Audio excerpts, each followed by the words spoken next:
Welcome to this session. In this session, we will be talking about the second section of 20 questions for the IAS CSAT 2014 Prelims Examination Paper 2. So we'll be starting with the second set. The first question here was, a bell rings every 18 minutes. The second bell rings every 24 minutes. The third bell every 32 minutes. If all the bells ring together, at 8 o'clock, at what time next will they ring together? So it's a very simple question. Most of the students get confused here how to calculate. So you have 18 minutes. So I'll find out the factors for 18. So the factors would be 3, 3 and 2. Then I try to find out the factors for 24. It's 3 into 2, 6, 12, 24. And then finally 32. The factors are 2 into 2, 4, 4 into 2, 8, 8 into 2, 16, 16 into 2, 32. Now I'll take out the factors which are there in each of them. So it's 3 into 3 into 2. So done for first. Then besides that you'll need 2 extra 2 for 24. So, and you have 3 2 and you'll need 2 extra 2 for 32. So it's 2 into 2. If I solve this, it's 3 into 3, 9. And then you have 2 into 2, 4, 4 into 2, 8, 8 into 2, 16 and 32. So 9 into 32, you have 288. So you have 288 minutes. After 288 minutes, the bell will ring. All of them will ring at the same time. So now I want to convert into hours. So 4 hours, you have 240 minutes. So the answer would be 4 hours and 48 minutes. So after 8 o'clock, 4 hours will be 12. So it will be 12:48. Now let's move on to the next question. The next question is based more on the concept of ethics, the new section that has been introduced in the IAS recently. So in this question, what the author is trying to do is, the price is not the same thing as value. So what he is trying to say here is differentiate the concept of price and value. For example,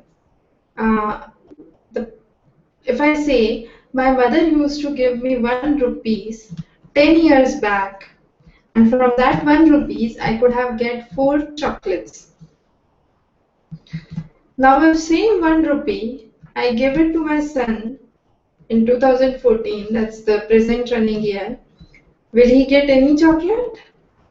The answer would be no. So what is happening over the years is that the value of money is decreasing despite the price being increasing. So the price is definitely increased. Previously you could get 1 chocolate at 25 paisa, and now you can get 1 chocolate at minimum 2 rupees, for example. So what is happening? The price is definitely increasing, but the value of money is decreasing. If I give 1 rupee to my son, he'll say, oh, this 1 rupee is of no use, mama, keep it back. So that's what is the concept of value of money. So if you read this question carefully, you'll be able to say that despite that the price of the things double, the value of the money, it's only the value of money which would be halved. Let's move on to the next question. Most of the questions here are based on your simple mental calculations. So it's again a very simple question. A and B decide to travel from X to Y. A has 10 rupees with him, but he finds it's 80% of the bus fares for 2. So A and B want to travel together. If they travel together, he has 10 rupees and that 10 rupees is 80% of the total bus fare. So let me calculate the total bus fare. So it would be, so the total bus fare here would be 12.5 rupees. Now in the second sentence he says B finds that he has 3 rupees with him and he hands over to A. So A previously had 10, now he has 3 more, so he has 13 rupees, and of that the ticket is 12.5. So even after buying the 2 tickets, A will be left with 50 paisa more. Okay, so that's the question here. The next question here is, It's a simple question on banking and bank loans, which is a very common phenomenon nowadays. So you have, okay. As per an agreement with the business bank, the businessman has to refund a loan in some equal installments without interest. So what's important here is that he is returning his loan, but in equal installments, and there is no interest. So if he pays 18 installments, okay, he did 60% of the loan. If we want to return 100% of the loan, what will he have to do? It would be 18 by 16 to 100. That would be 30 installments. That means in 30 installments, he will be able to pay back his complete loan. The next question. The next question is a tricky and a dicey question. So just understand this question carefully first. So a worker reaches his factory 3 minutes late if he is going at a speed of 5 km per hour. So if his speed is equal to distance upon time, first of all. Okay, so in this case, what I'm trying to do is distance is equal to speed into time. Now for both the cases, the distance is same. So I can say speed of 1 and time of 1 is equal to speed of 2 and time of 2. So speed of first is 5 and time taken is he is reaching 3 minutes late. So I am converting this into hours, so I am dividing it by 60. So t plus 3. In the second case, it's 6 into, he is reaching 7 minutes early. So t minus 7 divided by converting into hours. If I solve this, I find t is equal to 57 minutes. Now the time is 57 minutes. If I try to find the time for the first case, it would be 57 plus 3. So it's 60 minutes. In 60 minutes, he is reaching 5 kilometers because 60 minutes or 1 hour. In one, it's at the speed of 5 km per hour. So it's basically, I can say distance is equal to speed into time. So speed is 5 km per hour and time is 60 minutes divided by hours. So again 60, converting it into hours, so it's 5 kilometers. So if I solve this, the answer I get is 5 kilometers. So basically what I am trying to do, I am trying to match the total distance, since the total distance from house to factory is same. Just the speed and time is varying. I am trying to equate those two concepts, and once I equate those, I find the time. I replace this time in the actual time and find the value. So the distance here is 5 kilometers. Now the next question is again based on ethics. So in the Indian judiciary system, particularly in the Indian constitution, the concept of liberty has been kept at a very high base. And liberty, what according to the constitution means that I have to do the thing of my, I have the right to do the thing of my choice. So liberty therefore is never real unless the government can be called to account when it invades the right. This is a very famous statement given by one of the politicians, and it's by Lasky. So this statement justifies that government can be brought to book in the court of law. That means, for example, in present India, if there is a BJP government ruling, Supreme Court has the right even to put a question on what is BJP doing and bring it to the court. So therefore, we can say liberty is never real unless the government can be called to account when it invades the right. So we can ask for the government if we feel that the government is trying to invade our rights. The next question here is based on a big passage, and this passage is all about inclusive growth. So let me start with this passage first. So here is the passage. Now we'll try to pick out the essence of this passage first. If you try to read this passage, from the first line you can say that India is growing fast, not only in the as compared to the past, but as compared to the other nations. And what we can see that if it is growing at this rate, what we need to see is Indian economy develop even faster and spread the benefits of its growth far and wide. So if we keep on growing, we must be able to develop more and we must be able to spread our benefits across the globe. So there are microstructural changes that are taking place, and this idea is coming from the concept of inclusive growth. Inclusive growth means that the growth is the same, but the same growth is moving differently based on the gains that we are getting from the growth. So it can be of two variants. One is serving a small segment and other is serving a wide population. So if we are able to serve a wide population, our growth is such that we can serve a huge group of population. It makes much more sense, okay, as compared to if we are able to treat only a small section of it. So the aim is to spread prosperity to all.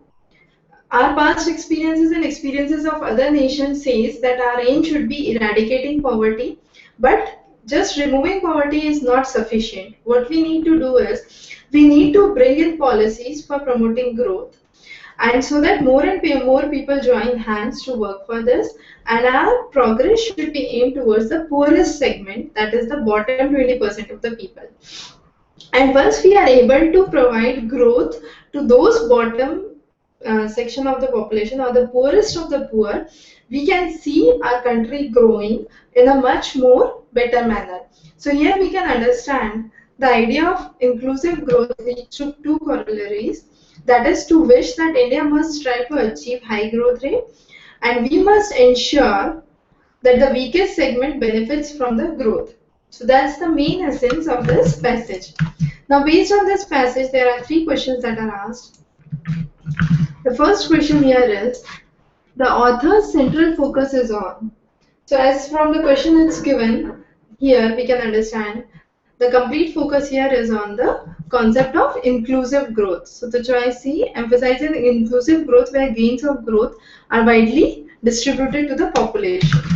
Based on passage, and this is a very interesting question because it's a question based more on economics. So you must be able to understand some of the concepts very well. So here what the author is trying to say is, it's easy for the government to control the state-owned companies. We are talking about the oil companies. So they are saying that if we want to put the petrol prices on a transparent formula, what we need to do? We need to have the price of the oil and the exchange rate, and then government announces a maximum price on the petrol. So we can work out what is the price and what is the exchange rate based on that. What we are trying to make here is, we are trying to cover our cost. So if the company can innovate and cut cost, it would make great profit. So this is a very important thing that we are trying to understand in this passage, is innovation and cutting costs can lead to greater profits. And once we are prone to innovation, we can have a much more efficient system. So once the rule is announced, what should be there? There should be no interference by the government. And if there is no interference by the government, what would happen? Private companies will come into, and once the private companies will add into, we can remove the rule-based pricing system and leave it to the market pricing. So for that, what we need is a usual regulation of antitrust and other competitive laws. That's obvious. So here is the question.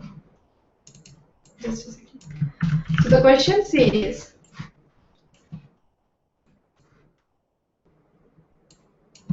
the question you can see is, according to the passage, oil companies can make great profit if the transparent formula for petrol pricing is announced by, it is very clear, by innovation and cutting costs. So undertaking innovations and cutting costs. So 2 and 3 are the correct options here. The next question is again very obvious from the passage. You have, according to the passage, private companies can re-enter the oil market if. So there are two things. If there is no government interference, as we can see, so there is no government interference in the market, and there is a transparent rule-based petrol pricing. So these are the two obvious concepts here that we can understand from this passage. Now let's move on to the next set of few questions. The next question is again based on mental ability. Here what we are trying to say is, a person has basically 5 persons fire bullets at different times.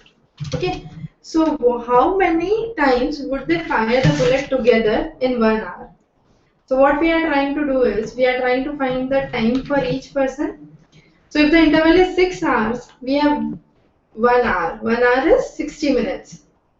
So let's try to understand. So a person who is firing at an interval of 6 minutes would fire at 6, 12, 24, 6, 12, 18, 24, 30, 36, 42, 48, 54 and 60. Then you have 7, 14, 21, 28, 35, 42, 42, 49 and 56.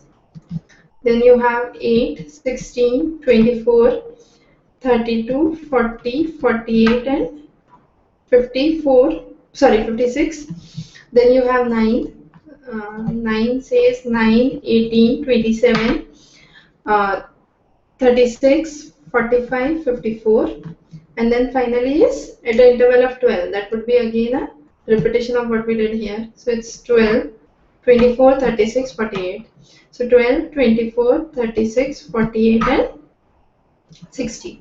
So now as you can see, some of the terms that are common is 12, common from the first row, 12, 24, 36, 48 and 60. So 5 is this. Then besides that, what else terms are common? You have 18 and 18. Okay.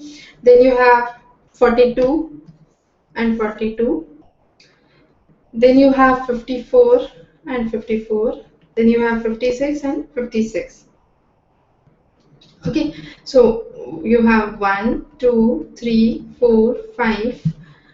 Then you have 6, 7 and 8. And then you have 12, 18. You have 12, 18, 24, 36, then 42, then 48, then 54, then 56 and 60. So it's and 8, 7, I said 8 and then 42 is 9.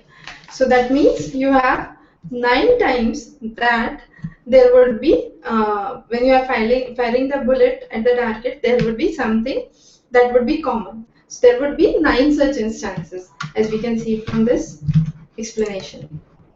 Now, this is a very, very tricky question. And just try to understand, this question properly. Just try to understand this question properly. What we are trying to do here is, there is a group of 360 children, okay, and we are trying to arrange them into rows. So what is happening? There is 3 less children in each subsequent rows. So for this question, what will I do? I'll start from the choices. So for example, in the first row, there is no extra child. In the second row, there would be 3 extra child, and in the third row, there would be 6 extra child. If there are 3 rows. So here are the rows 3, 4, 5 and 6. Okay, so try to understand this. So these are the number of extra children, total extra children. So total extra children would be 9.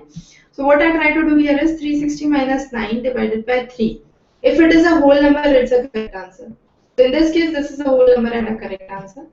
Here what I do, no extra child in the first row, 3 extra child, then 6 extra child and 9 extra child. So you have 1, 2, 3 and 4 rows.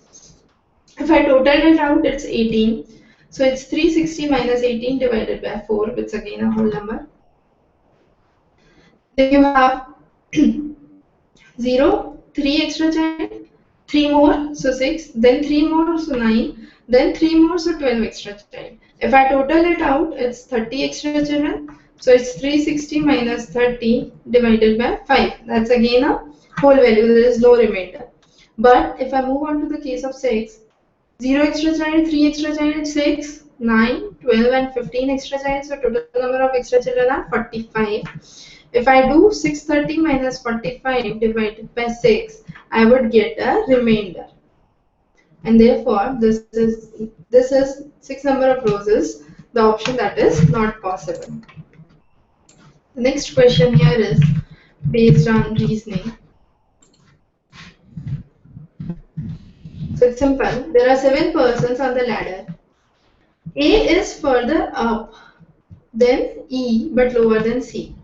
So if I try to draw A is up then E but lower than C. B is in the middle of these 7 people. Then I can say G is in between A and B. Okay. E is in between B and F. So I have B and F and E is in between. So if I substitute this here, what will happen? And again, F is between D and E. So you have F between E and D. And then if I substitute here, it's E, here it's A, and here it would be C. And the question says B is in the middle. So 3 above and 3 below. So B is in the middle. So this is the correct sequence we have got. Now the question is, the person on the bottom step of the ladder would be. So the bottom step of the ladder would be D. So D, now be very careful. The correct answer is D, but the choice here would be C. Because in the choice C, you have marked as a person D. The next question here is again based on reasoning, simple reasoning. You have this question. Now try to understand. A is taller than B. What we are trying to understand here is A is taller than B. C is taller than A. Then you have D is taller than C. And finally E is the tallest. Now if they are made to sit in the order of their heights, who will occupy the middle position? So the middle position would be occupied by C. For C, choice is again C, so it's the correct answer. Again a similar question based on a little sense of direction, not much, but a question on reasoning. So what I'm trying to do here is, I have first of all a diagram. This is north, south, east and west. Now based on this diagram, I'll mark the points. F is 1 kilometer to the west of D. So for example, this is D. F is 1 kilometer to the west. So this is F. And the distance between the two is 1 kilometer. Now the next is B is 1 kilometer to the east of D, east of E. So for example, this is B and it is 1 kilometer to the, B is 1 kilometer to the east of E. So for example, this is E. So this would be B. Okay. Now the next line says A is 2 kilometers to the north of E. From A, I say 2 kilometers up and it would be A. From E, then C is 1 kilometer to the east of A. So 1 kilometer east of A is C, parallel to B. And D is 1 kilometer to the south of A. So south of A, 1 kilometer is D. Now the question is, which 3 villages are in the same line? So as obvious, it's A, D and E. These 3 fall in one line, C and B fall in one line and F on the separate line. So A, D and E are the correct answers here. Next question is,